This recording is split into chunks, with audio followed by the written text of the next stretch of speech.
نے اپنی بیوی نجیہ کو ایک طلاق دے دی۔ طلاق کے بعد انہوں نے بیوی سے کہا تم اپنے گھر چلی جاؤ۔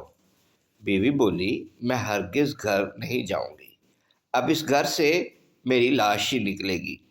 شوہر بولا میں تمہیں طلاق دے چکا ہوں، اب مجھے تمہاری حاجت نہیں، چلی جاؤ میرے گھر سے۔ بیوی بولی میں نہیں جاؤں گی، آپ مجھے گھر سے نہیں نکال سکتے جب تک میں عدت پوری نہ کر لوں، تب تک میرا خرچ بھی آپ کے ذمہ ہے۔ شوہر بولا یہ تو ڈٹائی ہے، جسارت ہے، بے شرمی ہے۔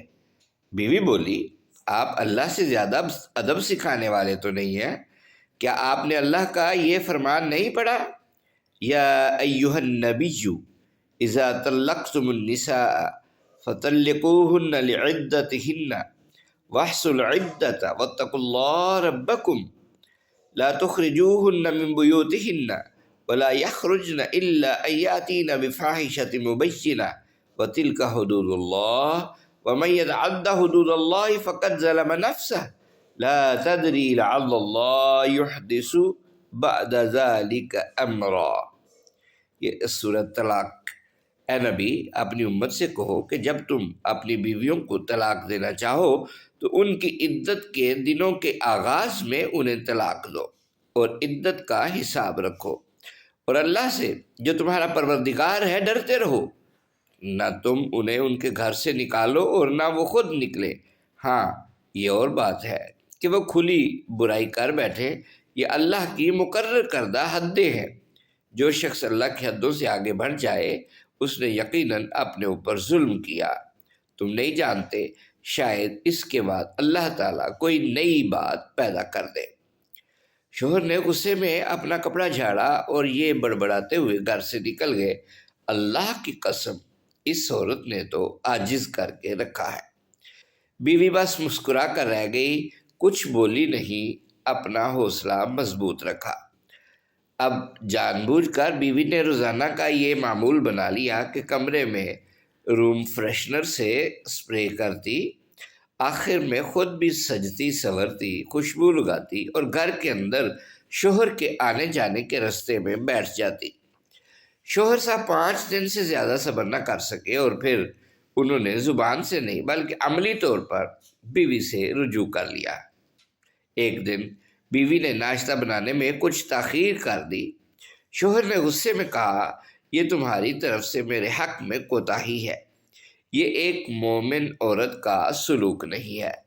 بیوی بولی اپنے مومن بھائی کے کام کو 70 مرتبہ بھلائی پر معمول کرنا چاہیے۔ نیک گمان رکھنا انسان کی بہترین صفات میں سے ایک ہے۔ جو شخص لوگوں کے ساتھ اچھا گمان رکھتا ہے وہ ان کی محبت حاصل کرتا ہے۔ شوہر بولا یہ سب کہہ دینے سے تمہارا جرم کم نہیں ہو جائے گا، کیا تم یہ چاہتی ہو کہ میں بغیر ناشتہ کے اور کھانا کھائے بغیر ہی گھر سے چلا جاؤں؟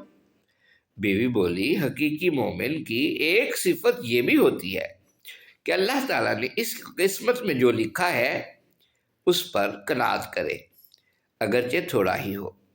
رسول اللہ صلی اللہ علیہ وآلہ وسلم فرماتے ہیں قد افلح من اسلم ورزق کفافا وقنعہ اللہ بما آتاہ۔ وہ شخص کامیاب ہو گیا جو اسلام لایا، اسے اس کی ضرورت کے بقدر روزی دی گئی اور اس نے اسے جو کچھ دیا اس پر قناعت کی بھی توفیق دی۔ شوہر نے کہا اب تو میں ہرگز کچھ نہیں کھاؤں گا۔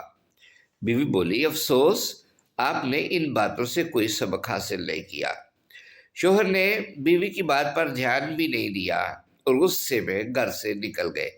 گھر لوٹنے کے بعد بھی انہوں نے بیوی سے کوئی بات چیت نہیں کی۔ رات میں انہوں نے بیوی کو بستر پر تنہا چھوڑ دیا اور خود بستر کے نیچے سوتے رہے۔ شوہر کا یہی حال رہا یہاں تک کہ 10 دن اور 10 راتیں گزر گئی۔ دن میں بیوی کھانا وغیرہ تیار کرتی اور سارے کام معمول کے مطابق کرتی۔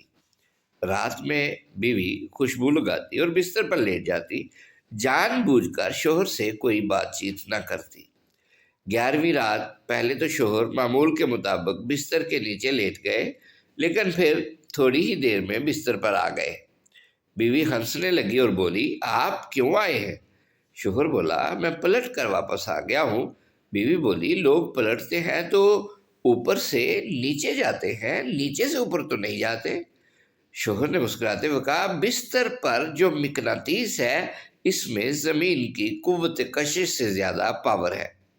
پھر شوہر نے مسرت آمیز لہجے میں کہا نجیہ اگر دنیا کی ساری عورتیں تمہاری طرح ہو جائیں تو کوئی مرد اپنی بیوی کو کبھی طلاق نہ دے اور گھروں کے سارے مسائل ختم ہو جائیں۔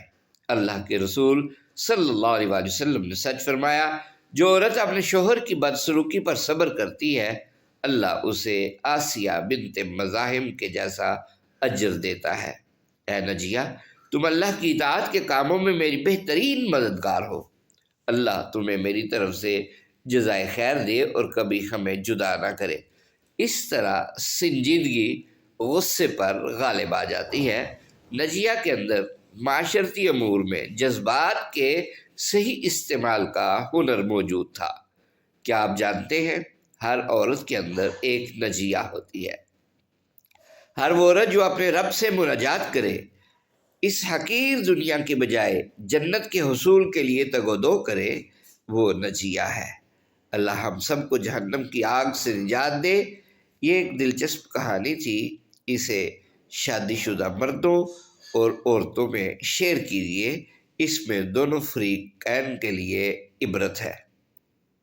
السلام علیکم ورحمۃ اللہ۔